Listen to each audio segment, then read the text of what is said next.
പ്രസ്ഥാനമാണ് ഇന്ന് ജമാഅത്തെ ഇസ്ലാമി എന്ന് പറയുന്നത്.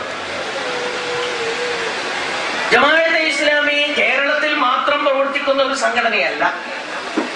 ഇന്ത്യയിലെ ഏതാണ്ട് എല്ലാ സംസ്ഥാനങ്ങളിലും വേരുകളും ശാഖകളുമുള്ള ഒരു സംഘടനയാണ്. ഇന്ത്യയിൽ നിലനിൽക്കുന്ന എല്ലാ ഭാഷകളിലും ജമാഅത്തെ ഇസ്ലാമിക്ക് ഖുർആൻ പരിഭാഷകളും ഇസ്ലാമിനെ കുറിച്ച പ്രസിദ്ധീകരണങ്ങളുമുണ്ട്.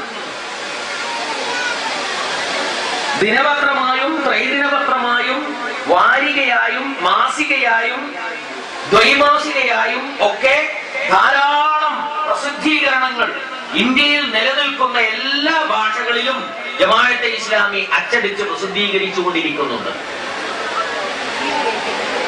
ഇന്ത്യയിൽ ഇസ്ലാമിന്റെ ഭാഗത്ത് നിന്ന് എന്തെങ്കിലും ഒരു കാര്യം അറിയണമെന്ന് ഒരാൾ തീരുമാനിച്ചാൽ, മുസ്ലിങ്ങളുടെ ഭാഗത്ത് നിന്നുള്ള ഒരു പ്രതികരണം അറിയണമെന്ന് ഇന്ത്യയിൽ ആരെങ്കിലും ഒന്ന് തീരുമാനിച്ചാൽ ആദ്യമായി ശ്രദ്ധിക്കുന്ന ശബ്ദം ജമാഅത്തെ ഇസ്ലാമിയുടെ ശബ്ദമാണ്. ശ്രദ്ധിക്കേണ്ട ശബ്ദവും ജമാഅത്തെ ഇസ്ലാമിയുടെ ശബ്ദമാണ്. ജമാഅത്തെ ഇസ്ലാമി ഓരോ 4 വർഷം കൂടുമ്പോഴും അതിന്റെ പ്രവർത്തന പദ്ധതികൾ വിലയിരുത്തുകയും പുനരാവിഷ്കരിക്കുകയും ചെയ്തുകൊണ്ടിരിക്കും. നയനിലപാടുകളും അടിക്കടി മാറ്റിക്കൊണ്ടിരിക്കും. ഒരേ നയനിലപാടിൽ ഉറച്ചുകൊണ്ടിരിക്കുന്ന പ്രസ്ഥാനമല്ല ജമാഅത്തെ ഇസ്ലാമി. ജമാഅത്തെ ഇസ്ലാമി അതിന്റെ നയനിലപാടുകൾ ഇങ്ങനെ മാറ്റിക്കൊണ്ടിരിക്കും. ഏതുപോലെ മാറ്റിക്കൊണ്ടിരിക്കും? റസൂലുള്ളാഹി സ്വല്ലല്ലാഹു അലൈഹി വസല്ലം ചെയ്തതുപോലെ മാറ്റിക്കൊണ്ടിരിക്കും. റസൂൽ സ്വല്ലല്ലാഹു അലൈഹി വസല്ലം ആദ്യത്തെ 3 വർഷത്തെ നയമല്ലല്ലോ പിന്നീട് സ്വീകരിച്ചത്. ആദ്യം രഹസ്യ പ്രബോധനമായിരുന്നു, പിന്നെ പരസ്യ പ്രബോധനമായി.